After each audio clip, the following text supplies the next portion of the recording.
Democracy government of the people, by the people, for the people. কে বলেছিলেন এই সংজ্ঞাটা?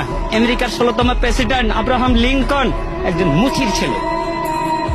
সেই গণতন্ত্রের কি আছে? আপনি নিশ্চয় বলতে পারেন আমি কম বেশি শিক্ষিত। অবশ্যই কিছু শিক্ষিত। আমার হাতে কি রিক্সা? কেন? আমি ভালো কিছু করার কি আমার যোগ্যতা নাই, দক্ষতা নাই? আছে, কিন্তু আমার যাচাই বাছাই করার আমার প্ল্যাটফর্ম পাইনি। তার আগে ওনারা খেলা শুরু করে দিয়েছেন, খেলা হবে, খেলা হবে। আরে কি খেলা হবে? আপনি কি খেলতে চান? কি খেলতে চান? আমরা তো এই দেশের জনগণ, সাধারণ মানুষ। আপনি আমাদের কাতারে আসেন, তারপর খেলা কাকে বলে আমরা খেলবো। আপনিও খেলেন।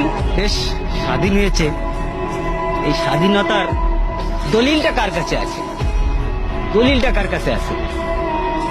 ওই বলেছিলেন না, ভুট্টো সাহেব বলেছিলেন, যাও তোমার দিল্লির পূর্বদের কাছে যাও। সেই দিল্লির পূর্বদের কাছেই আছে, যে কারণে তোমার ওই মাসি পিসি সম্পর্কটা। আমরা ইলিশ খেতে পারি না, তুমি পূজার সময় 35,000 টন দাও, বৈশাখে দাও, আর ইলিশ দিয়ে তোমরা খাইতে চাও।